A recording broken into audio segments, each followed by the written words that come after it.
Bueno, me emociona muchísimo esto, porque sí es verdad que estoy hace un montón de años en la actividad y convencida desde que empecé, antes de recibirme, que esto funcionaba, y bueno, fue un camino bastante arduo, ¿no? Difícil, y que no se conocía, me decían si yo le hacía terapia a los caballos, bueno, un montón de cosas que hoy en día se lograron y estamos tan cerca de la ley, o sea que es increíble, estoy feliz, y con todo esto que se está haciendo con la red, que estamos conectados con todos los centros de Argentina, que somos un montón, bueno, me emociona muchísimo. Estoy muy, muy contenta. Bueno, la idea es compartir un poco de mi experiencia en estos años como kinesióloga en el equipo de quinoterapia en la Fundación de Quinoterapia del Azul, que estoy desde sus inicios. Bueno, nada, y vamos a comenzar. Agradecer, bueno, a todos los integrantes de la red de Quino de haberme invitado. Bueno, yo pertenezco a la Fundación de Quinoterapia del Azul. Acá está parte del equipo. Esta foto es muy difícil juntarnos a todos sin sacar la foto de equipo, pero bueno, como verán, somos un montón. Aparte de este grupo, también tenemos a los auxiliares y voluntarios, faltan algunos en esta foto. Se trabaja muy, muy lindo en la fundación, en trabajo en equipo, ¿sí? Vamos a abordar entonces los trastornos motores en equinoterapia, específicamente porque se trata del abordaje como kinesióloga, ¿sí? Mi mirada como kinesióloga. Bueno, muchos de ustedes ya escucharon muchas veces la fundamentación principal, digamos, de lo que es la equinoterapia, pero bueno, algunos son nuevos en esto, como mis alumnos de kinesiología de la facultad, así que lo vamos a repetir. El fundamento y por qué empezó la equinoterapia es porque el lomo del caballo, se descubrió que el lomo del caballo tiene un movimiento tridimensional, ¿sí? Que es en los 3 planos de movimiento. Hacia adelante y atrás, hacia los lados y hacia arriba, ¿sí? Esos 3 movimientos se dan juntos cuando está, digamos, andando el caballo. Y nosotros, si nos imaginamos un jinete subido dentro digamos, montado dentro de el lomo que se mueve en forma tridimensional, podemos pensar que repercute en esa pelvis, provocando toda la actividad muscular, reacciones de equilibrio y enderezamiento que se requieren y que se utilizan durante la marcha, ¿sí? Acá hay un pequeño videíto, a ver si se ve, que más o menos nos ilustra estos movimientos, ¿sí? Hacia los laterales.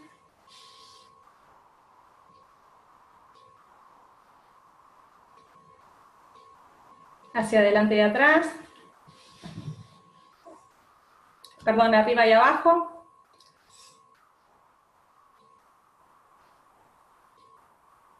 Y adelante y atrás, ¿sí? En este video se muestran en formas separadas. Ustedes piensen que esos 3 planos de movimiento se realizan juntos, ¿sí? Bueno, la postura de un jinete montado a caballo. Acá hay un poquito de anatomía. Esta es una pelvis. Estos de acá se llaman isquiones. A ver si sale, no sale el... No tengo un mouse, ¿no? Bueno, pero van a ver acá en la foto de la izquierda y arriba, los huesitos que están apoyados se llaman isquiones, ¿sí? Esos son los huesitos que tienen que estar apoyados para que nosotros tengamos una buena postura. Yo siempre, bueno, cuando hacemos las clases prácticas les digo que se sienten y que se toquen los huesitos de la cola abajo, ¿sí? Si quiere probar alguno de ustedes, ¿sí? Y esos son los huesos que tienen que estar apoyados. Si están bien apoyados van a ver que la postura mejora inmediatamente, ¿sí? Esa es la postura que tiene que tener el jinete montado a caballo. Muy importante, ¿sí? Es muy importante, ¿por qué? Porque de eso va a depender que este movimiento tridimensional realmente actúe como debe ser en la pelvis, en el tronco del jinete, ¿sí? Siempre debemos observar cómo está montado el paciente, ¿sí? Cómo es la postura del paciente. Bueno, acá hay otra foto de lo que es la anatomía y los músculos que trabajan, ¿sí? No voy a especificar a cada uno. ¿sí? Pero tenemos todos los músculos estos que se encargan realmente de el mantener separado y los que se utilizan para la marcha. El otro mate. Perdón que estoy con Elena, el otro mate. Para vos. Vos tenés el otro mate allá. Gracias. No sea cuestión de que nos contagiemos. Bueno, entonces, en resumen, digamos, ¿cuáles son los beneficios motorios? Por un lado tenemos la transmisión de impulsos rítmicos. Ustedes piensen que este movimiento tridimensional se hace en forma rítmica y repetida, y muchísimas veces se repite en una clase, ¿sí? En una clase de, qué sé yo, 1 hora o 40 minutos que está montando, se repite muchísimas veces esa información hacia el tronco. El vínculo afectivo, que lo sabemos, esta motivación que tienen los pacientes al estar montado a caballo. Yo siempre digo que la forma de aprender es estar motivado. Uno no aprende si no está motivado, ¿sí? Entonces, eso se genera inmediatamente cuando uno monta a caballo. Yo creo que, no sé, nunca vi a algún paciente que no esté realmente motivado, ¿sí? La mayoría siente ese vínculo y esas ganas de estar montando a caballo. Se realiza en un contexto terapéutico porque nosotros tenemos objetivos, tenemos estrategias que vamos a con ese paciente para lograr esos objetivos, ¿sí? Decíamos lo de la transmisión de ese patrón de locomoción tridimensional, y además hay otra fundamentación que es la transmisión del calor corporal. Muchas veces esa transmisión del calor corporal lo que genera es una relajación de la musculatura, sobre todo cuando estamos en presencia, por ejemplo, de espasticidad o de fijaciones o de contracturas del paciente, ¿sí? Bueno, esto es un poquito de fundamentación desde el lado de neurodesarrollo. Yo estoy formada en neurodesarrollo y estudiando lo que es el efecto del trabajo en superficies móviles. Acá en el consultorio yo lo realizo en un rolo, en una tabla de equilibrio, en una pelota, y los beneficios que tiene el trabajo sobre las superficies móviles son que brinda mucha información propioceptiva. La información propioceptiva es la información que nosotros tenemos del cuerpo en el espacio. Si ustedes ahora cierran los ojos, ustedes saben cómo están ubicadas sus piernas, si las están cruzando, dónde están sus brazos, ¿sí? Esa es la información propioceptiva que tenemos, ¿sí? El caballo, la superficie móvil genera y brinda esa información propioceptiva al estar en algo en movimiento, una estimulación vestibular y una estimulación táctil. Cuando trabajamos en superficies móviles también se trabajan en los distintos planos de movimiento. Se trabaja contra la gravedad, ¿sí? Que sabemos que cuando se trabaja en contra de la gravedad genera actividad, ¿sí? Enderezamiento activo del paciente, de la persona. El centro de masa se encuentra sobre la base de apoyo, ¿sí? Siempre que nosotros estamos sobre una superficie móvil, siempre el centro de masa va a tratar de estar sobre la base de apoyo. Se mejora muchísimo la respiración, la percepción de las distancias, la capacidad cardiovascular, la movilidad articular, la fuerza, la resistencia, y hay mayor reclutamiento muscular, sobre todo del core. Nosotros en kinesiología, digamos, conocemos los kinesiólogos lo que es el core, que es toda la musculatura del tronco, de la cintura escapular y de la cintura pelviana, que es lo que hace que nosotros podamos hacer los movimientos, ¿sí? Con buena postura, ¿sí? Podemos realizar un movimiento cuando tenemos realmente buena activación del core. Esos beneficios se obtienen cuando trabajamos en superficies móviles. Y si pensamos en el caballo, ¿sí? Estamos pensando que es una superficie móvil y además es una superficie variable, ¿sí? Porque según las condiciones del ambiente esto va variando. Quizás una pelota, un rollo siempre va a tener la misma dirección, el rolo o la pelota, ¿sí? En cambio, en el caballo nosotros tenemos muchísima variedad del medio ambiente, ¿sí? Podemos tener, no sé, un ascenso-descenso, puede haber una piedra, el caballo puede doblar, ¿sí? Tenemos muchísima más variedad de los movimientos, ¿sí? O sea que todos los beneficios que traen, digamos, que acarrea el trabajo sobre superficies móviles, lo podemos analizar también sobre el caballo. Si hay, las juntamos para después, ¿no? Al último, Federico. No se te escucha. Sí, mejor. O sea, Bueno, si vos querés pedirle a alguien a ver si quiere hacer una pregunta sobre la marcha, hacelo, pero vamos a dejar dale, la pregunta para el final, ¿dale? bárbaro. Incluso, disculpa Bueno, que te interrumpa, incluso si quieren, a medida que vayan surgiendo las dudas, si quieren ir escribiéndolas en el chat, después se las en el leemos, chat. Moni. Gracias. Bárbaro. Bárbaro. Hay un momento que capaz que les pido, pero ahora las preguntas de ahora, digamos, de esta parte de fundamentación, está bueno al último. Bueno, por otro lado, ¿qué podemos decir sobre la osteoporosis? La osteoporosis está presente en muchos de nuestros pacientes, ¿sí? La mayoría de los pacientes con alteraciones motoras neurológicas tienen osteoporosis. ¿Y eso por qué? Porque tienen menor movilidad, tienen dificultad para pararse, para caminar, entonces tienen muchísimas de tener osteoporosis, ¿sí? Y si nosotros pensamos que en equinoterapia nosotros trabajamos sobre un centro de gravedad elevado, son todas cosas que benefician a la osteoporosis, ¿sí? Trabajamos sobre el centro de gravedad elevado, está en una búsqueda constante del centro de equilibrio, esto es lo que yo les decía, que el centro de masa busca todo el tiempo la base de apoyo, ¿sí? La base de soporte. Se trabaja también fuera de la media y volvemos a la línea media, ¿sí? Se realizan contracciones musculares continuas, ¿sí? Todo el tiempo, y se genera mucha postura, o sea que es una contracción de esa contracción muscular. No hay movimientos de aceleración y desaceleración violentos, ¿sí? Que sabemos que si estamos en presencia de osteoporosis sería perjudicial, ¿sí? Si por ejemplo empiezo hago un movimiento demasiado brusco, quizás sería perjudicial para el paciente, ¿sí? Que tenga mucha osteoporosis. No existen torsiones de segmentos del cuerpo y el espacio es abierto, haciendo que reciba la luz solar la vitamina D, que nos hace pandemia.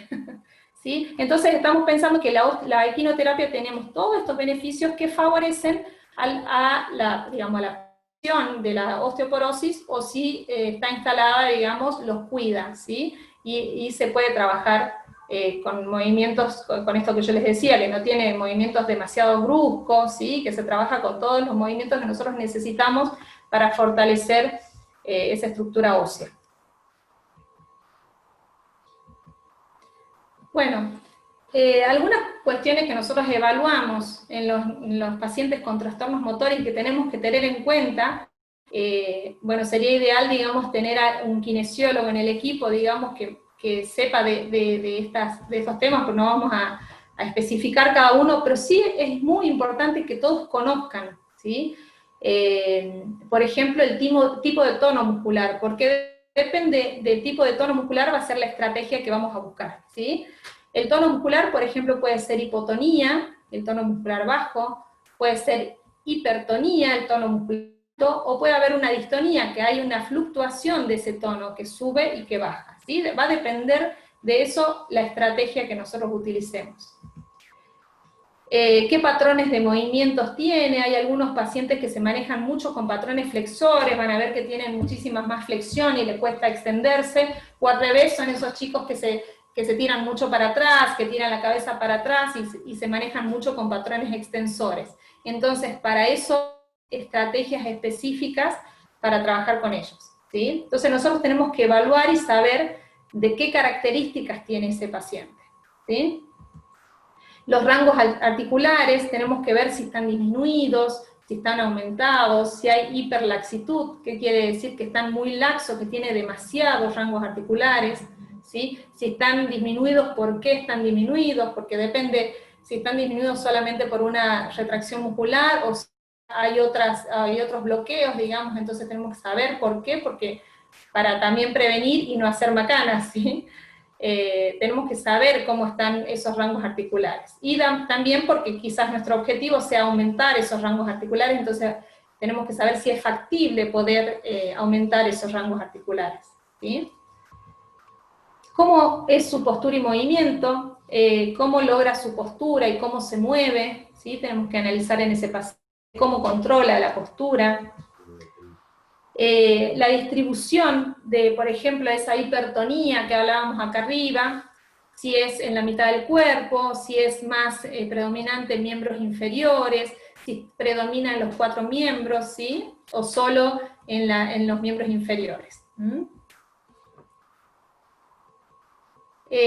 Si tiene o no movimientos involuntarios, por ejemplo, bueno, podemos tener presencia de la tetosis, que son más movimientos distales, la corea, que son más movimientos proximales, que son muy amplios, medio balísticos, si hay presencia de temblor. Movimientos estereotipados, esto lo vemos mucho en los chicos con autismo, ¿sí?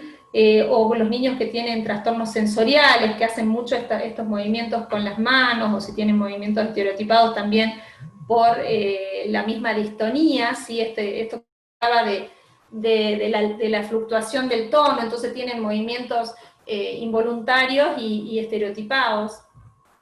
Si tienen movimientos asociados, ¿qué quiere decir esto? Que si yo estoy haciendo un movimiento, por ejemplo, quiero alcanzar algo, pero cuando yo quiero alcanzar algo, no sé, hago un movimiento en otra parte del cuerpo, por ejemplo, en la pierna, ¿sí? O voy a usar una mano y la otra hace otra cosa, ¿sí? Acompañan al movimiento que quiero hacer. Si tiene compensaciones en otras partes del cuerpo, quizás nosotros le pedimos que alcance un objeto y quizás hace una flexión lateral de la cabeza. Tenemos que ver qué compensaciones hace, para ver si la podemos evitar o podemos hacerlo de otra manera para evitar esas compensaciones. Uso funcional de miembros superiores, si, por ejemplo, ¿cómo usa los miembros superiores? Si él todo lo que agarra lo tracciona, si se maneja todo el tiempo traccionando, si puede empujar, si puede apoyar las manos, por ejemplo, adelante, ¿sí? ¿Cómo es su manipulación? ¿Puede asir objetos? ¿Cómo lo hacen?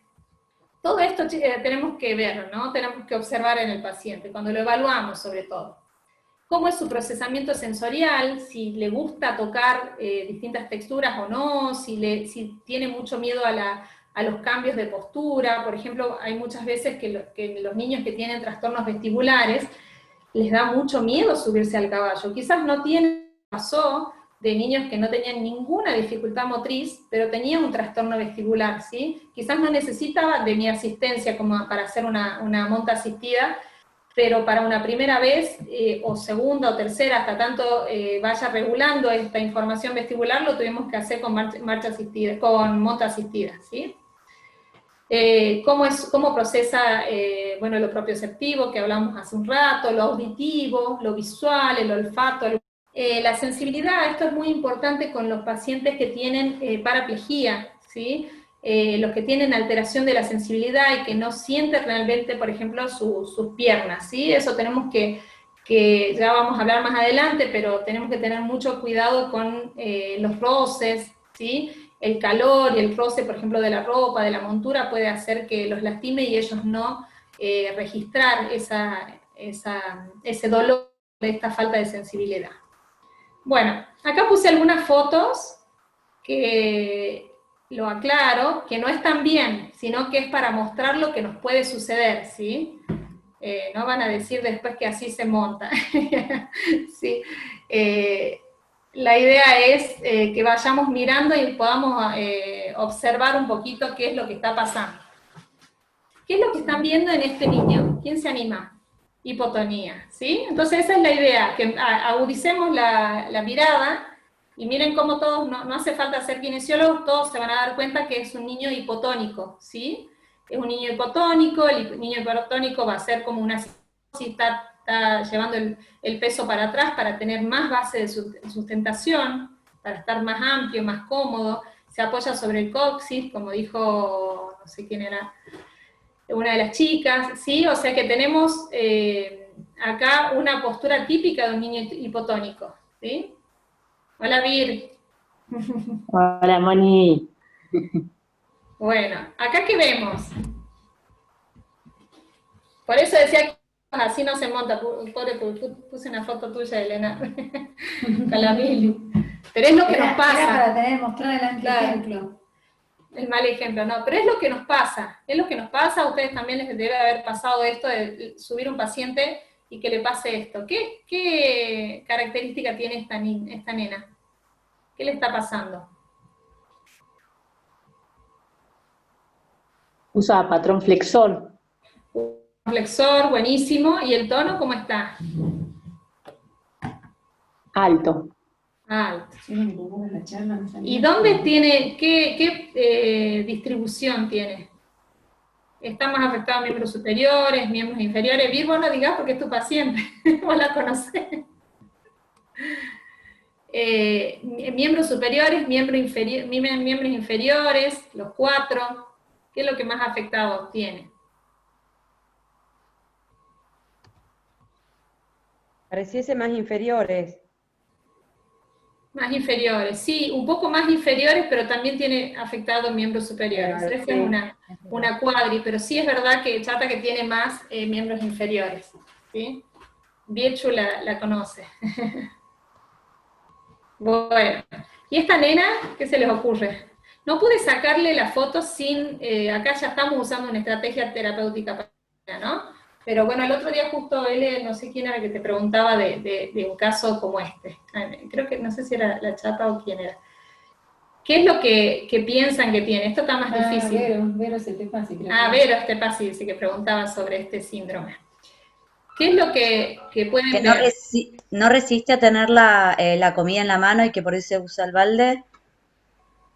No, sí lo puede tener. En realidad lo estamos usando como estrategia para que ella realice contracción, ¿sí? Está difícil esta nena porque además ahí no se la ve tanto. Lo que tiene esta nena es un síndrome de Ehlers-Danlos, se llama, Vero, creo que vos le preguntabas el otro día. Sí. Lo que tienen es una hiperlaxitud articular, ¿sí? ¿Qué quiere decir que tiene? Es la característica del Ehlers-Danlos es que tiene muchísima movilidad articular. Entonces, ¿qué les cuesta muchísimo todo lo que es la postura, ¿sí? Digamos, realizar esta para poder hacer un movimiento, ¿sí? Entonces, ¿qué hacen? Traban la rodilla para atrás. Lo mismo acá no se ve mucho porque les digo, estamos usando esta estrategia que le sirve a esta nena, ¿sí? Para poder pararse mejor. ¿Ves que es como que está tratando de contraer sus músculos? Es como que le ayuda el tener algo un poquito pesado con las dos manos, ¿sí? Estamos usando un poquito de estrategias como sensorial, digamos, propioceptiva para que ajuste un poquito todas las articulaciones de sí, sobre todo en cintura escapular. Disculpe, pero licenciada, ¿cómo se llama la patología? Es síndrome de Ehlers-Danlos. Si podés, después la escribís en el chat. Muchas gracias. Sí, dale. Hoy cumple 15. Ah, hoy cumple 15, dice. Bueno, este nene, este también es de la Virchu. Bien, estoy poniendo tu paciente.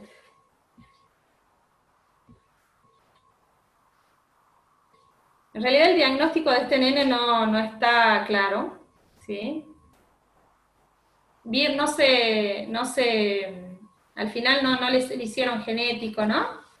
No salió nada. Decían que era una intolerancia, que era... No sé, no la veo la piel. ¿Puede ser una escoliosis? Está haciendo una simetría, sí, totalmente, ¿sí? Bien, miren cómo está compensando, pero él no tiene una escoliosis estructural, o sea que no quiere decir, él puede ponerse derecho, ¿sí? Pero miren lo que hace, ¿sí? Para poder estar, digamos, no le cuesta sostener una postura, ¿sí? Él le cuesta mucho sostener la postura. El caballo ahí estaba quieto. Con este nene se trabaja, bueno, este nene tiene mucha hiperlaxitud y un bajo, ¿sí? Lástima que no lo tenía como para mostrarlo caminando, para que lo vean. Y acá en esta foto él está compensando, ¿vieron? Cuando yo les dije de las compensaciones, ¿sí? Está compensando ¿con qué? Con el tronco, haciendo una escoliosis funcional, ¿sí? Porque no es que tiene esa escoliosis, sino que funciona de esa manera, y una inclinación lateral de la cabeza, ¿sí? Este nene es bien lindo cuando empieza a andar el caballo, se activa, ¿sí? Y logra realmente una postura linda. Todo esto que decíamos de la activación sobre la superficie móvil, se logra bastante bien, digamos, la postura. Es más, él es un nene que ahora está manejando, bueno, hasta el año pasado maneja las riendas y ya puede, digamos, porque son dos cosas difíciles, digamos, para él es muy difícil sostener la postura y encima tomar las riendas. Para tomar las riendas y estar con las riendas móviles para hacer esto, necesito realmente tener muy buena postura, ¿sí? Entonces, se logró un montón con Tiago porque pudo lograr esa postura, ¿sí? En esta sesión se estaba trabajando un poquito todo lo sensorial con las bolsitas de arena. Y también trabaja mucho monta asistida. Sí, me dice Elena también que con él al principio se trabajaba mucho la monta asistida, ¿sí? Al principio, y después, bueno, hoy en día ya, digamos, no está como esto, digamos que está, sobre todo porque cuando digamos, el caballo está quieto puede llegar a volver a esta postura, ¿no? O sea, no es que ya, digamos, él, digamos, siempre está en buena postura, pero cuando el caballo está en movimiento, él genera una muy linda postura. Capaz que lo tenemos en alguna otra foto, no me acuerdo si puse. Pero bueno, lo que yo quería que veamos acá era que observemos las compensaciones que le hablaba antes, ¿sí? Este nene está compensando con la cabeza y con el tronco, ¿sí? Como dijo Vero. Esta nena está haciendo compensaciones también. ¿Dónde vemos compensaciones? Ella quiere levantar su mano para tocar, está súper motivada para tocarla, está sobre el caballo y quiere sacar una hojita del árbol y está mucho extender el brazo, ¿sí? Y está compensando. Acá no se ve el tronco, pero el tronco está un poquito con flexión. ¿Qué otra compensación además del tronco en flexión está haciendo? Compensa la cabeza y el cuello, junto Sí, con la boca. y la boca. ¿Sí? Está haciendo mucho a nivel orofacial de compensar este movimiento así, ¿sí? Porque estos son esos movimientos asociados que en realidad no lo necesita para hacer el movimiento, pero como tiene tan poca, en ese momento, porque la van a ver después en otra foto, tan poca enderezamiento activo en el tronco, la mano no llega, fíjense que está en flexión, la boca está haciendo una compensación y está haciendo una compensación a nivel de cuello, y en el tronco, que en esta foto no se ve, pero está como con una cifosis, ¿sí? Esto más que todo para observar, para que agudicemos la vista, ¿sí? Y este nene hizo monta asistida siempre, y esto fue un logro que esté montando solo, ¿sí? Pero como estaba recién empezando a montar solo, tenía compensaciones. ¿Qué compensaciones vemos acá? Dicen del cuello a la boca, inclinación lateral de tronco y cabeza, dice Mariela Pallero. ¿Sí? Lateral, Belén, dice. Claro, yo no veo los mensajes. Te lo estoy leyendo. Así que léeme vos, Federico, cualquier cosa. Sí, está buenísimo eso. Entonces ustedes ya saben cuántas compensaciones. Las compensaciones no están tan buenas que estén, ¿sí? Entonces, ¿qué hago yo si el paciente está compensando, yo tengo que hacer algo, ¿sí? Por ejemplo, en el primer paciente, es fácil, digamos, en el primer paciente sacar esa compensación, porque como les decía, empieza a andar el caballo y él enseguida se activa y ya saqué esa compensación. En el segundo caso, ya lo vamos a ver más adelante, se trabaja mucho todo lo que es la extensión, ¿sí? Primero, para después lograr que ella toque esa hojita, ¿sí? Y en este caso, tendría que tener una asistencia en tronco, ¿sí? ¿Por qué? Porque en el tercer caso, ¿sí? Era la primera vez que subía solo, y era mucho desafío, ¿sí? Para él, era mucho el desafío, ¿sí? Entonces, ¿qué hacemos? Está muy bueno que ya no haga la monta asistida, pero tenemos que ir desde abajo, desde el tronco, para que él no haga esa compensación, porque todo lo que se repite se aprende, ¿sí? Lo bueno y lo malo, el mal hábito y el buen hábito. Si este chiquito está andando 40 minutos de esa manera, va a aprender esa manera de andar, ¿sí? Entonces nosotros ahí tenemos que intervenir sí o sí. Y si vemos que este chiquito puede hacerlo un rato solo, y después realmente aumentó muchísimo la compensación, me vuelvo a subir arriba del caballo, ¿sí? Me vuelvo a subir y le brinco asistencia y voy sacándole la asistencia según el desafío justo, digamos, ¿sí? Es como que nosotros siempre vamos a ir buscando que el paciente haga más cosas, pero evitando que haga compensaciones. ¿Se entiende? Bueno, acá en la primer paciente de la izquierda, se trata de una nena con hemiparesia, ¿sí? Acá no se ve mucho la compensación, pero está compensando un poco con la cabeza, está un poquito inclinada para atrás la cabeza, y acá la cintura escapular está como haciendo como un movimiento ¿sí? Esto lo favorece, pero está como retrayendo un poco el hombro. En el caso de abajo, ¿sí? Eso es para que observemos qué es lo que le pasa a este niño.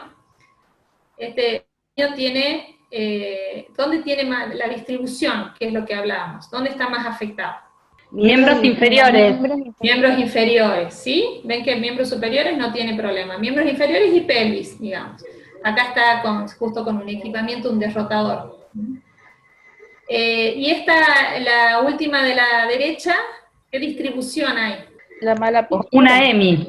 Una EMI, ¿sí? Sobre todo estas fotos son para que observemos lo que le pasa al paciente, ¿sí? ¿Qué le está pasando? Una EMI y compensa. ¿Cómo compensa? Cuando yo le pido que rote, ¿cómo compensa? El tronco está bastante bien, digamos, pero está compensando a nivel de miembro superior, ¿sí? Fíjense que hace una rotación interna del hombro, ¿sí? Y una flexión de muñeca. Es como una compensación que hago al movimiento, ¿sí? Pero bueno, más que todo era para presentarles esto de la distribución.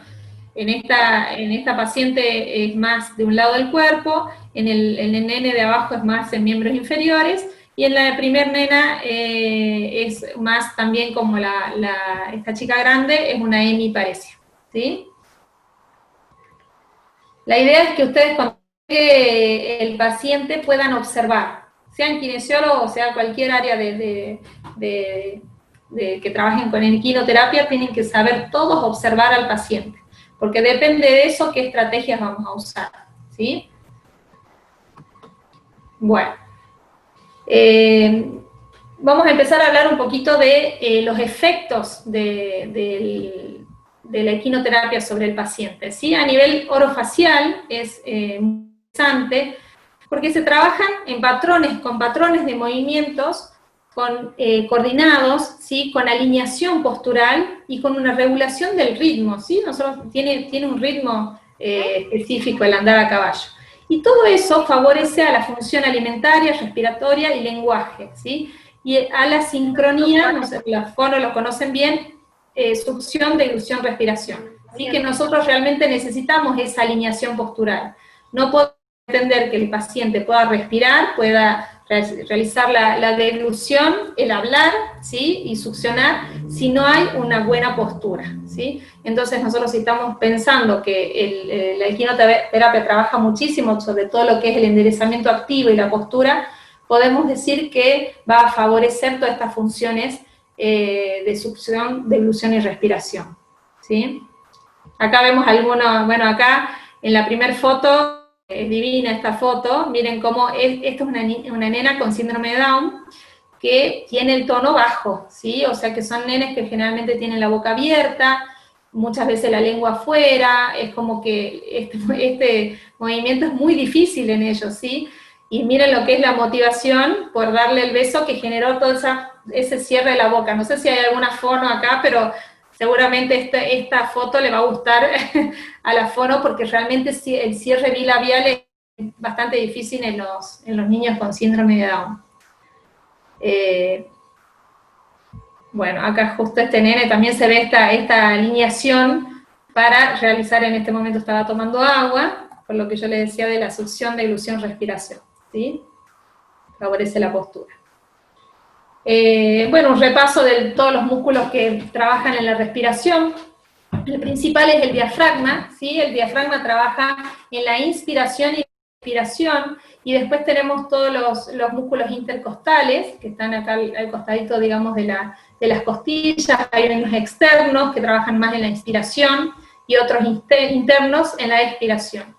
Y los abdominales que trabajan solamente cuando hacemos una expiración forzada, ¿sí? Después existen otros músculos accesorios. Cuando estos músculos o cuando el tronco tiene alguna deficiencia, muchas veces se empiezan a utilizar estos músculos accesorios, que bueno, se los nombro, que son escalenos, esternocleidomastoideo, trapecios, pectoral mayor, pectoral menor, serrato y supracostales. Esos son músculos que no deberían trabajar en la respiración, pero en muchos de estos niños sí trabajan. ¿Por qué? Porque tienen un control de tronco deficiente, ¿sí? Entonces volvemos a lo mismo. Si nosotros en equinoterapia trabajamos tanto, digamos, todo lo que es el control de tronco, va a favorecer la respiración, ¿sí? Por otro lado, el registro propioceptivo rítmico del caballo, porque nosotros vamos andando y tiene un ritmo específico, favorece la acentuación, melodía, tono y musicalidad, que es la prosodia del lenguaje, ¿sí? En todos esos niños que tienen alteración del lenguaje y se le llama la prosodia, ¿sí? De la musicalidad del lenguaje. Baja, bueno, el ritmo y la propiocepción y la comunicación, ¿sí? La comunicación, ¿por qué? Porque la equinoterapia incrementa la necesidad de comunicarse, ¿sí? Eso lo vemos en todos nuestros pacientes, sean adultos, sean niños, tienen ganas de tener ese vínculo y de comunicarse. Y aporta cualidades sociointegrativas. Bueno, esto es más o menos los efectos a nivel corporal, ¿sí? Sobre el paciente, que son estrategias que nosotros podemos usar, ¿sí? Podemos usar los cambios de velocidad, ¿sí? Por ejemplo, ¿se acuerdan en Tiago, ese nene que compensaba, ¿sí? Que yo les digo, empieza a andar el caballo y genera postura? En ese nene yo usaría esto de los cambios de velocidad. Bueno, el efecto que realiza, que hablamos en un principio, el movimiento del caballo al paso, la tridimensión, ¿sí? La realización de círculos, ¿sí? Nosotros si hacemos un círculo, fíjense acá, si nosotros hacemos un círculo hacia la derecha, va a provocar una inclinación lateral del tronco hacia ese lado, y después, si hacemos a la izquierda, hacia el otro lado, ¿sí? Si hacemos zigzag, fíjense la carga de peso en una hemipelvis o en la otra, según, ¿sí? qué curva estoy haciendo. Se trabaja muchísimo en zigzags, ¿sí? Es una de las estrategias. El zigzag quedó del otro lado, acá. Bueno, esto de las subidas y bajadas, miren esta foto, ¿qué es lo que hace este niño cuando tenemos acá en la fundación unas lomitas? ¿Sí? Fíjense lo que hace este paciente cuando sube, ¿sí? Cuando sube favorece que la flexión, ¿sí?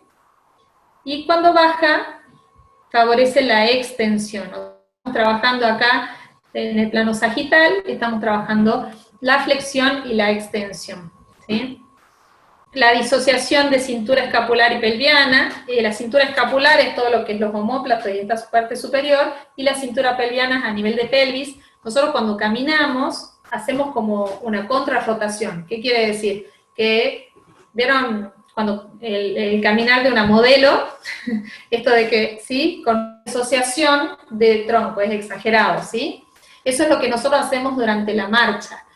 Y sobre el caballo, digamos, sobre el lomo del caballo, que dijimos que se mueve en forma tridimensional, favorece esta disociación de cintura escapular y pelviana, ¿sí? Es como una contrarrotación de hombro, por ejemplo, derecho y pierna izquierda, ¿sí?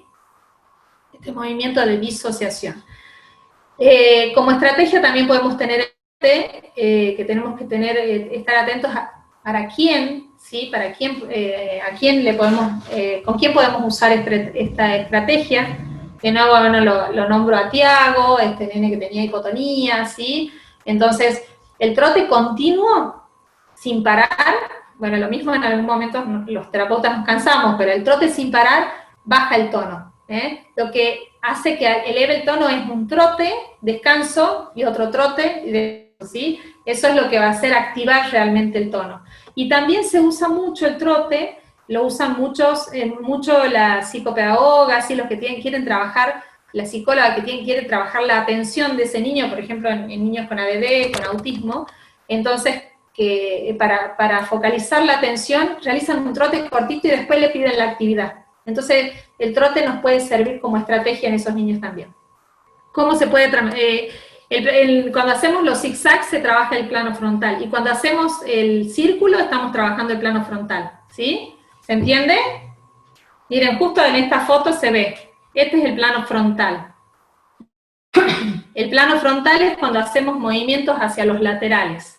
Está muy buena la pregunta. Hay muchos pacientes que necesitan trabajar en este plano, ¿sí? Por ejemplo, los pacientes, hay muchos que usan solamente el sagital, ¿sí? Que el sagital es o están flexionados o están extendidos, solamente este movimiento en flexo-extensión.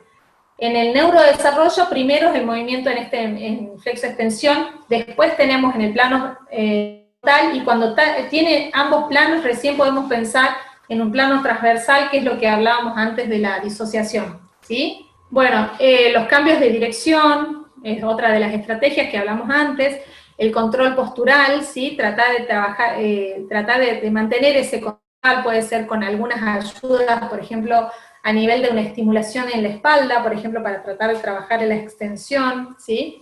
Después, bueno, la repetición esta rítmica y variable de los movimientos que hablamos antes. Fíjense que todos estos movimientos que estamos hablando que le hacen bien, digamos, al tronco, lo estamos repitiendo, y además, vuelvo a lo que decía antes, que es variable, ¿sí?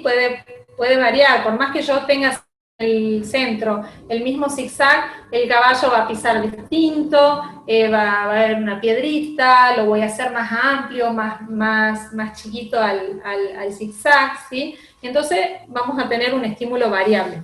Y bueno, y todo lo que son las nociones espaciales, también se puede trabajar en el paciente. ¿Por qué? Porque él está, digamos, a cierta altura, y se puede trabajar todas las nociones espaciales, por ejemplo, con elementos, arriba, abajo, a los lados. Mi pregunta es como si hay mucha flexión, o sea, si no puede estar derecho y tiende a irse, como mostraste en una de las fotos, donde Sí. una niñita se va bien hacia anterior. Esa es mi pregunta. Está bien. ¿Cómo ahí uno trabaja con eso? Puede pasar dos cosas. Puede pasar que el paciente esté colapsado hacia adelante, que ya les voy a mostrar a Ramón, que es uno de los, bueno, varios ya lo conocen, a Ramón es una institución en la fundación, que lo que nos pasaba en un principio se colapsaba totalmente hacia adelante, era como que se caía totalmente hacia adelante. Y después puede pasar, como el ejemplo de que le dije que no es lo que hay que hacer, pero es lo que pasa, que es en la foto de Elena, que realmente tiene tanto tono que hace esta flexión para adelante, ¿sí? Entonces, digamos, se pueden usar estrategias distintas, ¿sí? En el caso de este paciente que colapsaba mucho para adelante, nosotros con Ramón hicimos muchísimo tiempo de marcha asistida, ¿sí? Porque él no tenía espasticidad, pero sí se caía mucho hacia adelante. Es más, había digamos, tenía un rango muy chiquitito de estabilidad, y si lo pasaba, se caía. Entonces con él nosotros hicimos muchísimo tiempo de marcha asistida. Después en la misma marcha asistida yo empecé a separarme, Elena también lo trabajó en ese momento, por ahí una toma desde hombro, una toma desde tronco, hasta realmente ver y uno darse cuenta con las manos que realmente está teniendo el control, ¿sí? Hasta que nos pudimos bajar. Pero eso, ¿qué le pasa? Se colapsa, ¿por qué? Porque salgo de la línea de, digamos, donde está sobre la base del soporte, salgo un poquito y se colapsaba. Y en el segundo caso, que les decía que cuando aumenta mucho el tono, como en esta nena, en esa nena lo que deberíamos hacer no es tratar de ponerla, por ejemplo, en un principio a horcajadas, en esa postura, porque realmente esa postura le generaba todo este aumento de tono, sino se pueden empezar, por ejemplo, con posturas laterales, ¿sí? Por ejemplo, sentado de costado, siempre con la marcha asistida, con la monta asistida, y tratar de alguna manera, con el andar del caballo, de que ese tono se vaya regulando. Una vez que ese tono, con Mili nos pasó, una vez que se iba regulando el tono, yo le iba variando, la ponía boca abajo, la ponía lateral, de costado, y qué sé yo, recién la pudimos poner horcajada y no le pasaba tanto esto de tanta flexión, ¿sí? Pero yo en ese caso, donde uno no puede manejarla desde abajo realmente y se produce, hacemos monta asistida. Porque ahí es donde nosotros podemos poner las manos y le ponemos la ayuda que necesita. El paciente lo está haciendo porque le faltan estrategias, pues no tiene ¿sí? Todo lo que hace el paciente lo hace por algo, digamos. Si nosotros, esas primeras fotos que yo le mostraba, el paciente compensa, pero por algo, ¿sí?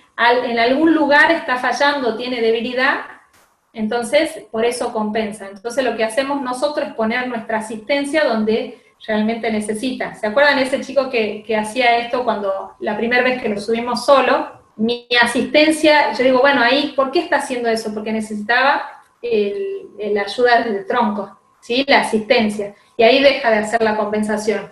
Y a medida que yo puedo, le voy sacando, y ese nene el año pasado también terminó montando solito gran parte de la sesión, no toda la parte porque se cansaba mucho, que estuvo con Ceci, y realmente logró yo creo que era 15 minutos los últimos, realmente con linda postura y sin compensar, ¿sí? Pero eso lo vamos de a poquito sacando las ayudas. Bueno, un poquito de hablar de lo que es el abordaje terapéutico. Esto siempre estoy hablando desde el área mía, más de kinesiología, ¿sí? Pero lo mismo digo, lo que dije antes, digamos que tienen que conocerlo todos los integrantes del equipo tienen que conocer esta forma de abordaje, y si tenemos dudas, consultamos a la del área específica, ¿sí? Todos tenemos que tener esta capacidad de observación, que es lo que vimos a un principio, ¿sí? Nos mostraba la foto, y esta capacidad de observación, dónde está más afectado, si compensa, si tiene el tono alto, si tiene el tono bajo, y después hacer una evaluación del paciente. Nosotros en la fundación, bueno, tenemos una primera anamnesis que está a cargo de la psicóloga, de la coordinadora de la fundación, del área de psicología, y hace una primera aproximación con el paciente y con la mamá, ¿sí? Sobre todo con ¿sí? La mamá o el papá. Y nosotros, digamos, a nosotros nos llega la primera sesión con esa primera anamnesis, ¿sí? Esa primera anamnesis yo la leo antes de recibir a mi paciente. Entonces ya voy a conocer que la historia, digamos, la historia clínica, un montón de datos que nosotros llenamos ahí como una anamnesis, como una ficha, digamos, de cada paciente, las condiciones del medio ambiente, dónde vive, si tiene hermanos, todo lo que pasó, si tuvo cirugía, quiénes son los médicos, quién es el equipo que trabaja con ellos, ¿sí? Eso es bien importante, tener toda esa información antes de empezar a ver al paciente. Y nosotros, cuando lo recibimos, específicamente de mi área de kinesiología, tengo que conocer y evaluar las características del paciente, que es un poco lo que vine hablando, ¿sí? ¿Qué características tiene? Habilidades, ¿qué puede hacer solo? ¿Sí? Y qué cosas le cuestan. Eso es bien importante. ¿Qué cosas puede y qué cosas no? Para nosotros después elaborar los objetivos. ¿Qué cosas le gustan y qué cosas no? ¿Sí? Si él no nos puede decir, podemos pedirle la información a los padres, ¿sí? ¿Qué cosas le gustan y qué cosas no? Y realmente qué capacidad, qué intención tiene, si tiene motivación, si tiene intencionalidad, ¿sí? Si tiene comprensión del lenguaje. Todas esas cosas tenemos que ir evaluando para nosotros elaborar los objetivos, ¿sí? Nosotros los objetivos los vamos a elaborar a corto, mediano o largo plazo. Y recién ahí podemos planificar una sesión. Generalmente usamos las primeras sesiones para evaluación, ¿sí? El paciente se sube al caballo porque obviamente que lo primero que quiere hacer el paciente es aproximarse al caballo, subirse, ¿sí? Entonces nosotros evaluando en el mientras tanto, ¿sí? No lo puedo tener en una colchoneta evaluándolo como si estuviese en consultorio porque ese paciente va a andar a caballo, ¿sí? O sea que nosotros lo vamos evaluando sobre la marcha. Obviamente, si en algún momento yo necesito algo específico, alguna evaluación específica, lo hacemos, tiramos una colchoneta y empezamos a ver, o hago otras pruebas, por ejemplo, en sentado, en una silla, o parado, lo veo caminar, ¿sí? Y lo que es muy bueno acá, que después vamos a hablar un poquito de lo que es la evaluación, es en esa primera sesión filmar. Sacar fotos, filmar, ¿sí? Para que después nosotros podamos medir los alcances de la terapia, ¿sí? Bueno, los objetivos generales que tenemos de la equinoterapia son regular ese tono muscular, ya sea que sea alto o sea bajo, sea distónico, que realmente sea un tono que esté regulado para poder realizar la función. generalización de la función, eso es muy importante. La generalización, ¿qué quiere decir? Yo puedo trabajar en consultorio, un montón de habilidades, pero nosotros siempre tenemos que buscar la generalización. ¿Qué quiere decir? Que el paciente lo pueda usar en todos lados, ¿sí? Si lo que obtuvo realmente lo aprendió, si lo puede usar en todos lados. Ayer Federico me hacía acordar de Ramón, que bueno, lo vamos a ver más adelante, pero bueno, me va al caso en el tema de la generalización del aprendizaje. Era este paciente empezó a venir a Equino y a los, yo creo que 4 meses, 5 meses, la mamá me dice, no sabes, pudo lavarse solo la cabeza, pudo levantar los brazos y lavarse la cabeza. Y eso estaba, pero yo nunca, no se me había ocurrido como objetivo de tratamiento, o sea, pero yo trabajé mucho con ese paciente, era ese nene que se colapsaba hacia adelante, ¿sí? Todo lo que es el trabajo de tronco y esto de poder alcanzar arriba, ¿sí? Trabajé muchísimo todo esto de alcanzar arriba, de los brazos elevados, y eso lo benefició y se generalizó el aprendizaje que nosotros hicimos. Ese chiquito hacía solamente equinoterapia, ¿sí? Fue un nene grande que ya estaba cansadísimo de todas las terapias de toda su vida, y entonces solo hacía equinoterapia, o sea que podemos decir que realmente fue algo que lo obtuvo después del trabajo de montar a caballo, ¿sí? Entonces la mamá me dice, logró esto, y no era algo que yo me había planteado en los objetivos, pero sí era algo que él pudo generalizar en la casa. 2 cosas me dijo, que se podía lavar la cabeza y que lo podía llevar a un restaurante y sentarlo en una silla solo y no se caiga.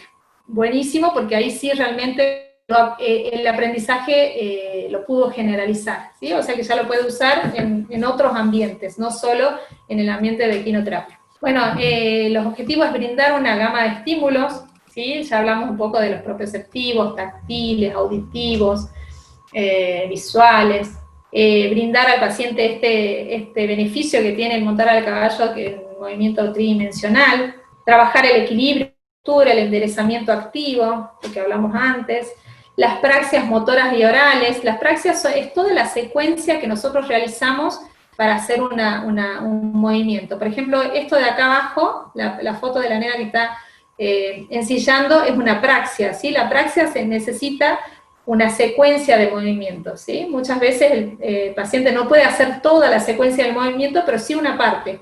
Por ejemplo, esta nena de acá abajo podía hacer la parte de tirar, eso lo hacía prácticamente sola. Todo lo demás yo la iba ayudando, pero en esa parte lo hacía sola. Entonces se trabaja sobre todo las praxias motoras y orales. Bueno, se trabaja sobre la triada succión, deglución, respiración, que hablamos antes, trabajar sobre patrones funcionales de la respiración, se pueden hacer ejercicios específicos de respiración, trabajar sobre la organización sensorio-motora, y aprovechar esta temperatura que tiene el caballo entre 38 y 39 grados de sedación y analgesia en los músculos estos que están o con hipertonía o tienen contracturas, ¿sí? Sobre todo, por ejemplo, en el caso de los aductores, ¿no? O los isquiotibiales, que son los que flexionan la rodilla. Más objetivos, bueno, relajación muscular, la integración bilateral y cruce de la línea media. Esto lo trabajan muchísimas las terapistas ocupacionales, mejorar los rangos de movimiento, esto que hablábamos, los rangos de movimiento articular, me refiero acá, mejorar la fuerza muscular, prevenir o trabajar sobre esa osteoporosis, eso vamos a hablar después de las contraindicaciones. Esto es muy interesante, todo lo que es el movimiento intestinal, porque, digamos, no estaba dentro de nuestros objetivos, pero lo fuimos viendo a lo largo del año, sobre todo en los niños que son más severos, que tienen mucha espasticidad, mucha hipertonía, son niños que son generalmente constipados, ¿no? Y que la mamá nos decía, no sabés, desde que empezó hace una semana, que se regularizó totalmente, ¿sí? Tenemos muchos ejemplos así, y después también de pacientes grandes con parálisis cerebral, que realmente fue una solución después de muchos años de haber probado de todo, y realmente esto le favoreció muchísimo a esto, ¿sí? a la regulación del movimiento intestinal. Así que bueno, lo pusimos dentro de nuestros objetivos. Bueno, y el apoyo y orientación al equipo y a la familia. Esto nosotros siempre trabajamos junto el equipo de la Fundación trabaja junto con el equipo, con los equipos de trabajo en consultorio, ¿sí? Todo el tiempo se trata de intercambiar opiniones y estar en contacto con el equipo terapéutico para aunar criterios y para perseguir todos los objetivos en común, ¿sí? Cada una desde su área. Bueno, se trabaja mucho lo que es la coordinación motora, gruesa y fina, ¿sí? Acá vemos también, usamos algunos objetos, se usan mucho, bueno, en esta charla no está específicamente qué materiales usamos, pero materiales son adaptados a la actividad de equinoterapia, ¿sí? Como vemos son materiales que son grandes, son materiales que pueden estar a la intemperie, ¿sí? Que pueden soportar el sol, ¿sí? Durables, ¿sí? Siempre tenemos que ir haciendo una renovación ¿sí? Y fáciles de manipular. La integración visomotora, la visión y lo motor, el esquema corporal. Acá en este nene de acá abajo estamos trabajando el esquema corporal, favorecer el esquema corporal, poniéndole a ¿cómo era? Fernando se llamaba, nuestro muñeco, que le pone las partes, a veces sí, a Braulio o Fernando, y le coloca las partes del cuerpo, el vestido, se puede trabajar, ¿sí? Trabajando todo lo que es el contenido de esquema corporal. La orientación espacial, como hablamos antes, la afirmación de la lateralidad, ¿sí?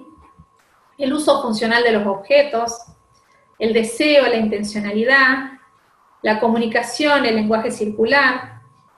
¿Sí? Se habla acá más de, bueno, el lenguaje circular o juego circular, esto de que yo hago algo y el niño generalmente me devuelve algo y yo lo vuelvo a hacer, ¿sí? Acá también que no sé si le puse acá, que es la noción causa-efecto, que se trabaja mucho en los niños, que por ejemplo, que la causa-efecto más común que se trabaja en equinoterapia es, le doy unas palmaditas o le doy lo taconeo y el caballo avanza, ¿sí? Hago algo y tengo un efecto inmediato, ¿sí? Eso se trabaja mucho con los niños chiquititos, los niños con autismo. La autonomía personal, eso también es algo que nos mucho los papás, ¿sí? Que los chicos se vuelven como más independientes, ¿sí? Tenemos en el caso de este chico, Mateo, el primero que estaba con el derrotador, que el cambio grande que hubo en él, más allá de la motricidad y todo, se empezó a animar, es como que se sintió, bueno, primero se trabajó, mejoró muchísimo todo lo que es la autoestima, ¿sí? Y en la casa empezó a querer hacer sus cosas solo, no sé, quiere hacer solo, quiere ir solo al baño, se quiere bañar solo, y era otra cosa que nosotros no lo habíamos hecho intencional, digamos, pero todo esto que él alimenta al caballo, que él es el que ensilla al caballo, el que lo prepara, todo generó estas ganas de ser independiente, de más autonomía, de que él podía hacer las cosas solo, y generalizó ese aprendizaje en la casa, ¿sí? Eso nos dijo, no sé, inmediatamente, fue con Mateo, que la mamá nos dijo, no sé si a la semana, 2 semanas, ya vino con ese cuento la mamá. Bueno, favorecer la imitación, el sentimiento de seguridad, bueno, eso en cuanto a los objetivos.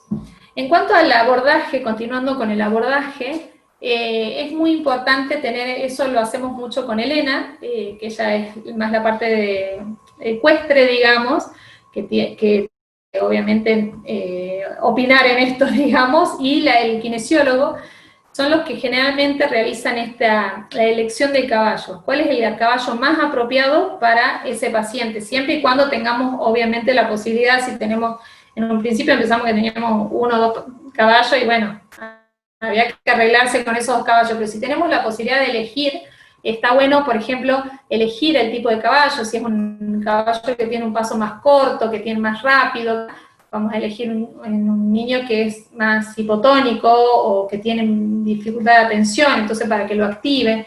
Pero, por ejemplo, en un niño que tiene mucha espasticidad, que tiene un tono muy alto, vamos a elegir un caballo que tenga una cadencia más lenta, que tenga generalmente los caballos por ahí más altos, que tengan el andar como más lento y una cadencia más sereno, digamos.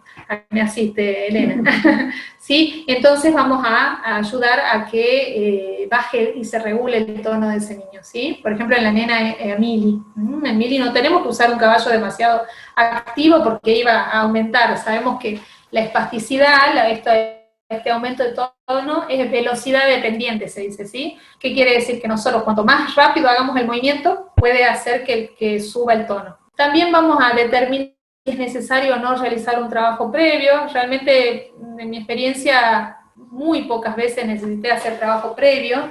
En esta nena sí, porque tenía demasiada aducción en miembros inferiores, entonces trabajamos un poquito la elongación y hicimos como una simulación del caballo, eran las primeras sesiones, entonces sobre un tronco como para practicar la subida y bajada, pero generalmente se puede subir, ¿sí? Se puede subir y como ya les decía, en esta nena que tenía mucho tono, elegíamos, por ejemplo, un sentado lateral si todavía no se podía trabajar a horcajadas. La elección de la asistencia, o sea, determinamos qué tipo de asistencia y cuánta asistencia, si va a necesitar 2 auxiliares o con uno ya es suficiente, ¿sí? Qué tipo de asistencia va a utilizar, qué tipo de montura también, qué tipo de equipamiento, ¿sí? Si va a usar montura o si va a usar solamente un cuerito, ¿sí? O una manija, ¿sí? Vamos a elegir a ver vamos a planificar qué tipo de equipamiento va a usar.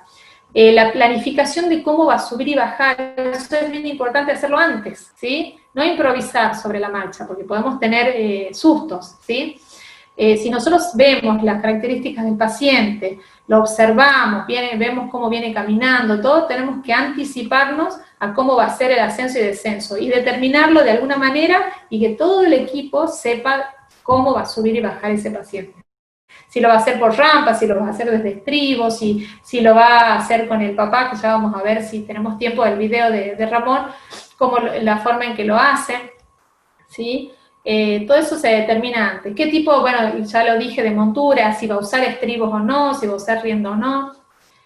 Y si es necesario adaptar algo del juego que presentamos ese día. Por ejemplo, si vamos a trabajar algo específicamente y ese niño tiene dificultad específica de motricidad fina y ese día se trabaja con tarjetas o se trabaja con algún elemento muy chiquitito, bueno, ver de qué manera nosotros vamos a adaptar el elemento para que ese niño pueda hacer. Nosotros hacemos generalmente una actividad grupal, o sea, todos los que están en sesión hacen la misma actividad, ¿sí? Pero cada terapeuta va a adaptar, ¿sí?, el nivel de complejidad y el elemento para cada paciente, ¿sí? Porque cada niño está con un terapeuta y un asistente.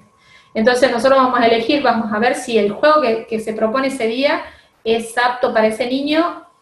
Generalmente todos los juegos son aptos, todo se puede adaptar, ¿no? O sea, no es que nosotros podemos adaptar el nivel de complejidad, lo hacemos al mismo, pero más simple en cuanto a la comprensión o en cuanto a la adaptación del material.